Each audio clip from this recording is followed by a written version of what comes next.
think you can beat me in soybeans? Forget about it.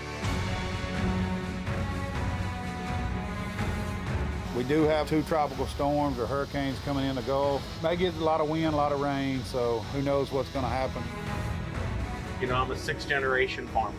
Can I keep expanding? What can I do? What am I not doing right? I'm confirmed 6th generation farmer. It's stretched pretty thin right now. It's just that time of year. It's not gonna be hard to beat Weaver. He's not even in my realm of thoughts. Like, pick out the worst plant. That should be how Weaver's crap looks.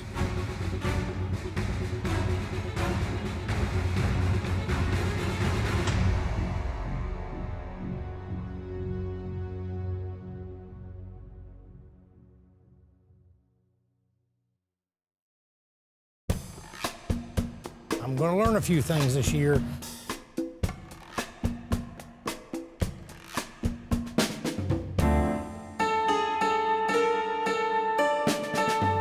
I'm Temple Rhodes. I'm from Chestnut Manor Farms here in Centerville, Maryland. It's June 1st, 2020. This is highly productive ground. I hope to do well with it. It's dry land. We're gonna hope for the best, but we got a huge cover crop in here. We're gonna let it come up. We're gonna get to trifolia 3. I'm gonna burn them off. And it's gonna be horrible to look at. It's gonna be hard to do. But I'm gonna burn them off, and that's what we do with our high yielding plots. We'll wait a week, let them come out of it a little bit, wait for a shower. As soon as we get a shower of rain, they start to make a rebound. We're gonna come back and we're gonna start in micros. Micros is our big ticket. That's what we have grown our yield on. So we're gonna try real hard. A lot of our plots, like the one that I did well with last year and the years prior, we drove across them 12 times. We will make a ton of passes, just keep the plant extremely healthy as we can. We're just gonna pray to God and hope that he sends us a bunch of rain. Not too much at any one time, but this field, I'm gonna need it. To compete with them other boys, I'm gonna need some rain.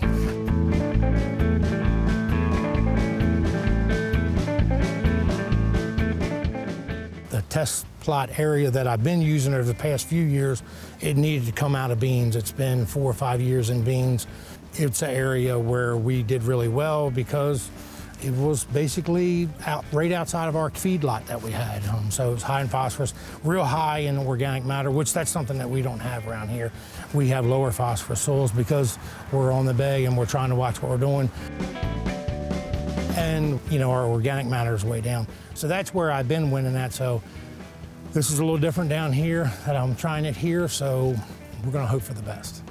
It's gonna be a little bit tough this year. Trying to shoot for over 100 and some bushel. I'm hoping to 125, 130 is where my goal is. If I can get higher than that, that would be awesome. And I don't know if I can compete with those boys with that number, but we're gonna see. It's not a race to the yield. It's gonna be a race to the bank.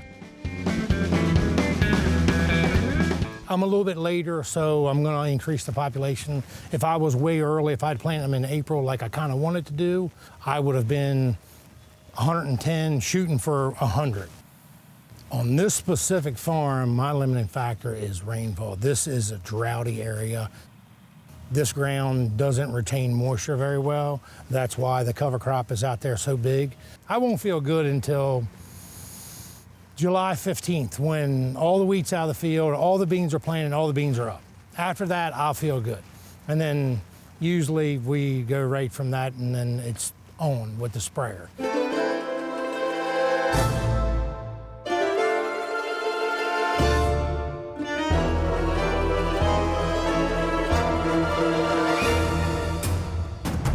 Man, I'm telling you, them flies are terrible. We call them sheep flies, but they're like a little triangular black fly, and they will bite the crap out of you. All these farms are surrounded by marsh, and they're terrible, but they only get bad this time of year. And then next week, they'll be really bad, and then right before we cut wheat, the dragonflies will come in. And they literally will eat them all up and they'll wipe them out and you won't get bit anymore. So it's like 2 weeks in the summer on some of these farms, they'll literally eat you alive. Like you'll come down here in a white vehicle and they'll cover them up. What We're changing for the times. We're gonna continue to change. It's whoever gives us the best return on our investment, and I'm talking about services, not just products, not just bushels. It's the relationship that you have that carries you the longest way. And if you don't have that relationship with your company, go get one, go find one. Those are the ones that got me over a plateau. I do it and I understand it, but you have to have the relationship to get you to there. But if I had to give anybody like one piece of advice, you want a silver bullet, here's your silver bullet.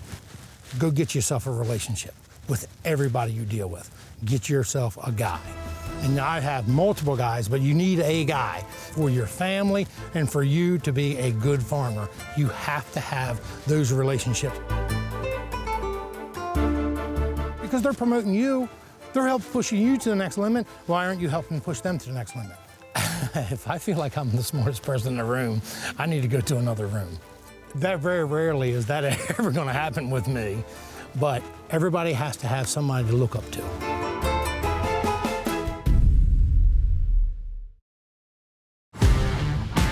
Revitec is a brand new product from BASF.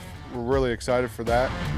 Revitec is going to be able to help growers stretch yields more than they have in the past. The number one name of the game should be reducing stress. You reduce stress, you increase yield. I'm excited about Revitec. We use it on every acre. We're looking at upwards of 60 days control. It's going to take great farmers and just propel them so much further than we've ever been before.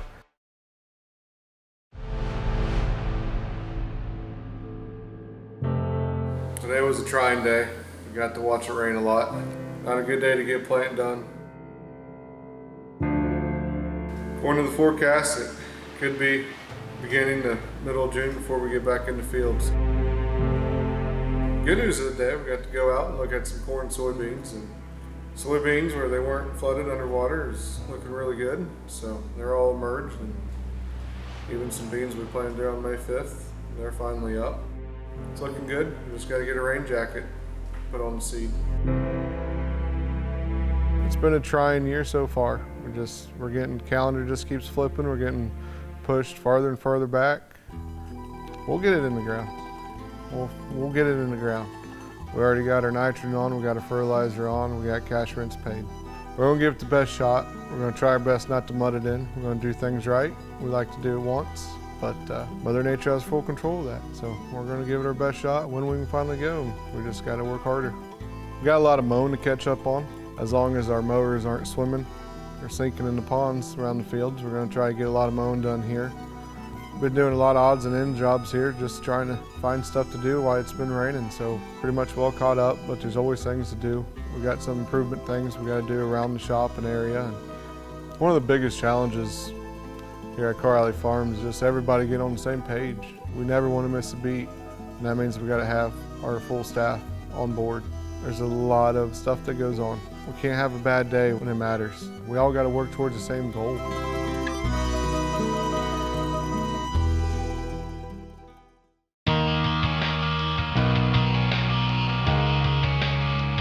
This is where we got started on beans here. So April 25th is cold. It's way too cold. Ground temperature was only around in the 40s. It's calling for rain, but we felt like we could sneak some beans in here. Pretty happy with the emergence right there though. Hope those beans know how to swim. Yeah, the most rewarding part of planting is watching it come up. This is it. I love taking these drives, going and seeing emergence, seeing how well it looks, health to it. You know, the only positive note, some of the best beans that I've ever raised came from when they've been really, really wet, really, really early. And we try to stress beans early. With tall beans, we gotta be careful with the maturity, and we don't want them to lodge. We try to control that with population as much as we can. Population will be around that 80 to 100,000, depending on the soil type. Poorer soils will go up to 120, 130. You know, on our better soils, it'll be around that 80. Looks like we drove off the road and we're in the middle of a pond. That's a bean field. Well, you know, Ohio farmers, we like to You know, plant beans, watch them pop up, and go fishing in the same field on the same day.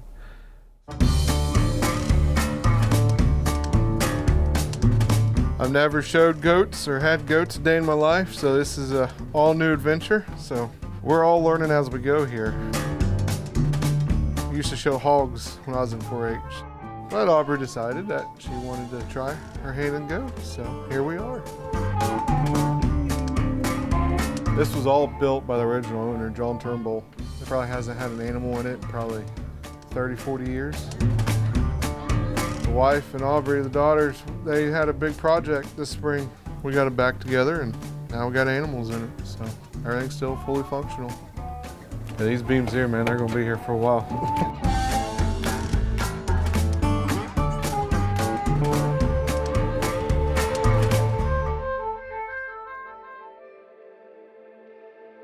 Farming stuff, it's not easy.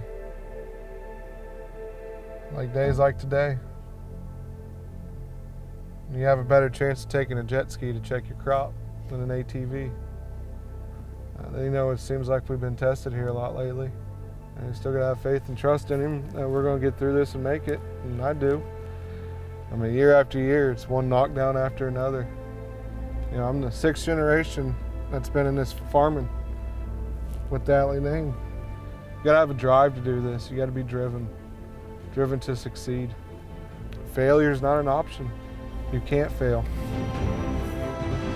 It's gonna be hard and fast now. Lots of hours, and we don't have a choice now. Your livelihood's at stake, so we gotta go hard. You gotta get it up where you can ever get going, but you gotta get it out there first. I mean, it's gonna be 5 or 6 days before we ever get back in the field now. We'll get it. Always have.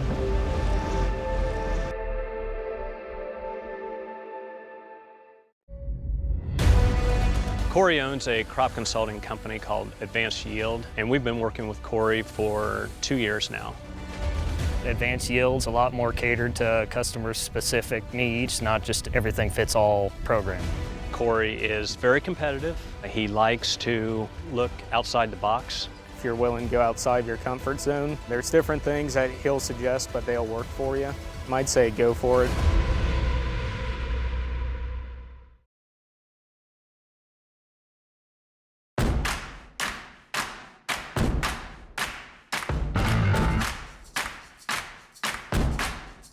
Everybody has to have somebody to look up to, and I'm definitely not the guy.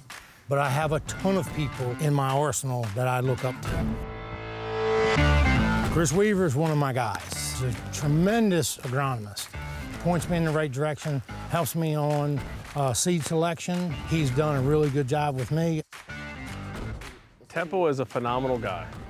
He and I pretty much talk about once a day, if he answers his phone. Now, when he calls you, you better stop and drop what you're doing. But when we talk, I tell you, it's pure agronomy, it's pure agronomics. What can I do to get ahead? What are we gonna do here? How are we gonna handle this? What's going on differently here? He helps. I use a lot of my micronutrients. He is a really good agronomist. We're running a microhance and sugar-based Fermanis as well as carbon, and that's all going out behind the planter on beans. We're putting on right now, I want to say we're doing about 5 gallons to the acre. I mean, Temple could tell you better. I think we're between 4.5 and 5 gallons to the acre is what we're putting down right now. With beans, the thing that we have found out through our last couple years of hitting over 100 and some bushel beans is we need to be out early with a micro pack, boron, zinc, manganese, some copper out early. We have a 5-way mix with the microhance that we're getting out early. We're getting it out by the seed, but as soon as that plant starts coming up out of the ground, we'll start hitting it with fungicide, insecticide. We start right away hammering on that plant and taking care of the plant. The one big thing is as soon as that plant hits out of the ground, you want to keep that cotyledon alive. One of the best fungicides on the market currently, and we found out last year, was BAS new one, Valtima. Valtima was like a game changer for us in 2019. BAS fungicides have always been top notch, but with the Valtima and the Revitec, it's gonna take great farmers and make them excellent farmers, and it's gonna take excellent farmers and just propel them so much further than we've ever been before. We're very fortunate to have an amazing rep in this area, Tim Helmers with BASF. He's always on the phone telling me what's the latest, greatest. Chris, you got to try this. Chris, let's be looking at this product. And we're doing it. So one of the nicest parts was when I said, can you come talk to our corn club? He was right there. Everybody was listening. And it's really nice when you have trusted advisors. You know, we're very fortunate with Stein Seed and AgriGold Seed, we have trusted advisors. With BASF, we have a trusted advisor. With Monty's, we have trusted advisors. And when we get that relationship, you're not gonna just come on our farm and sell us something. You're gonna have to come on our farm and you're gonna have to prove to us that it works. It's not about cheap price, it's about seed that emerges, the highest yield, and profitability in our pocket at the end of the day.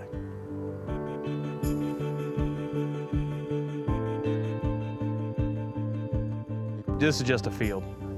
This is just finishing up for the year. This was actually a wheat field that got sprayed wrong. Temple and I were discussing it earlier today that he actually had to kill it off. This was probably the prettiest wheat field that he had, and then he comes in last minute to put beans in. We'll be in good shape. I'm out of here, I'm gonna head back. I'm getting ready to fill up with that other stuff. I don't know if I'm gonna run short on that or not. Call Paul. You know what I need? I need that, I'm gonna need some of that midnight. Midnight? When the beans come up, I'm gonna need to put that midnight on. So I need a bunch of that. We'll get you 275 gallons. That's fine. All right, we'll get all that squared away. I had some at the shop, but I think I'm out. It's okay, we're in good shape. I'll get Paul on top of it. Call Paul if you need more. I think I got enough of the product that you made up for the plot. That's just the carbon, sugar, and premium blend. Some kind of other crap you put in there. Don't worry. You got a monkey mix in there.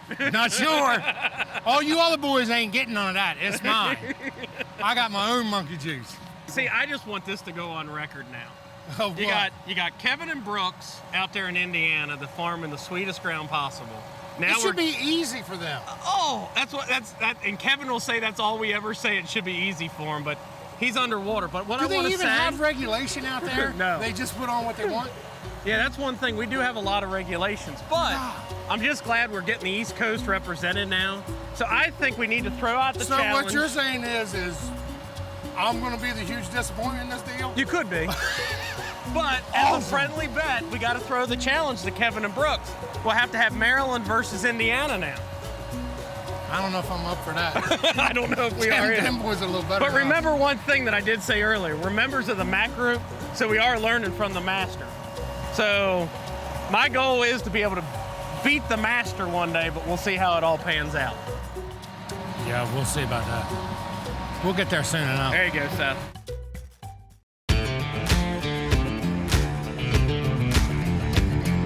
Monty's, I got together with them. We've got a pop-up blend, and there's some special stuff in it, and I made it specifically for this. With Monty's, we have trusted advisors, and we get that relationship. Working with Temple on this field of beans, we've got a very good root development. I mean, that's awesome looking. Monty's carbon, I wouldn't farm if I couldn't use that.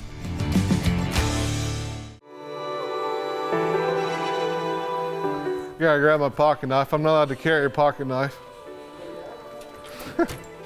Cutting corn stalks open to stage them, cutting towards myself, and it slipped out. When I pulled, and it went right through that corn stalk, and I laid it right down. I pulled it out, and a man shot 6 feet up in the air, and I looked, I handed the knife, I said, I'm gonna need help. But I knew to stay calm, so I just started walking out of the cornfield, because we was in the middle of the cornfield. Started walking out, I seen somebody walk, I said, I need your shirt, I need a tourniquet. I was holding pressure, I said, I need a belt tourniquet. Somebody's gonna have to help me, I'm gonna die. So, and I'm thinking, oh great, you know, I'm gonna run out of time. The best feeling in the world is hearing those sirens.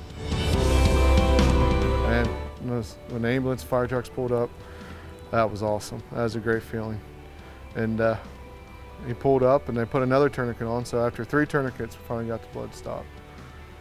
Then it took probably 4 months or better before I could get used into my hand again. And then the year before that is when we caught the combine on fire. We barely got out of that one. That was a bad one. Started running beans and everything was going good, just started on, was only in about 10 acres, and I kept seeing a whole bunch of dust coming out of the back of the machine. So I pulled it over on the grass laneway, and as soon as I pulled, I see the big ambers fall. So I hollered out and said, I'm on fire, hurry up and get the head off. As soon as I opened up the cab door, the fire extinguisher was right there. Went to grab it. As soon as I went to reach down to grab it, flame came right up in my face. The whole staircase was engulfed in flames. So I remember grabbing my phone, running, jumping over it, hitting the ground, yelling at Cody and just telling him to run. The whole the entire glass cab just exploded. That night, we had a whole nother combine sitting there. So that night I was running beans. Farm show was going on in Ohio, up at Lebanon. Doug Weichel from Sunrise met us here at the shop. We put in a whole new ag leader system in on it. We had a whole new technology. I mean, we never missed a beat.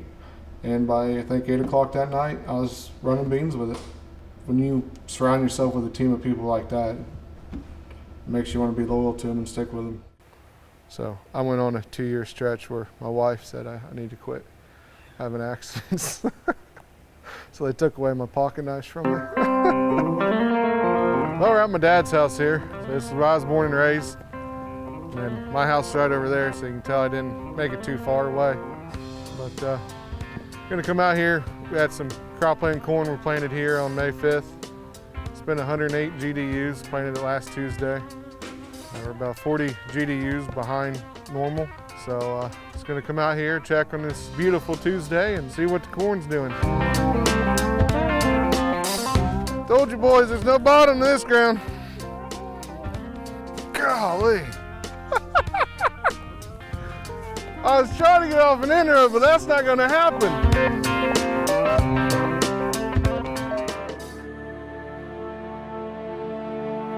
The difference between this year and last year is, last year is 2-inch rain, followed by 1-inch rain. And when you thought that was enough, a 4-inch rain came. It was just one big rain event after another. It just wouldn't let up. This year's been like a tease. You get 3/10, ½ inch, 1/10. Every time you get about half a day away from rolling, another 1/10 or 2 comes. I just looked it up. We got 3,200 acres of corn in the ground and 950 acres of beans in the ground. Not quite half, so we're getting there. All we need is about 5 days of dry weather, we'll be done. See, our ground's real mellow to begin with. We've been using biologicals for 5 years, so we're 5 years now. That's definitely changed. Our ground's like walking on marshmallows, even when it's dry. So when we get wet, man, you walk out there, you'll feel it. Man, you're just gonna. So we struggle keeping our equipment up even when it's dry. We're Ohio, so we don't have a whole lot of topsoil. So what we got to make good. As of now, we're just all in furrow. So when we try to get the yields that we get, we got to jam pack it and make sure everything plays well together and it works. Because here in Ohio, we have all 4 seasons every day. So we never know when we're going to be able to get in. When we get in, we got to be able to get in fast and accomplish a lot. It's like now, here we're sitting May 19th, and it very well could be June before we turn the wheel again. It's very unforgiving. You're going for a home run every time. Because if you mess up, it's going to get ugly fast.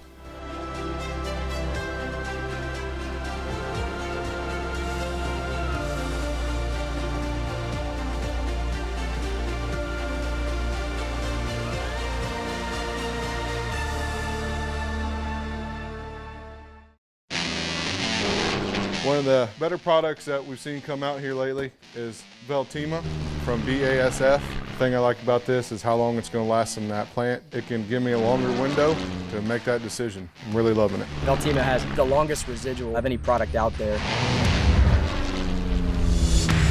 Let's control something that we're able to control this year. Veltima reduces stress in the plant, reduces the temperature. Happy corn makes more grain.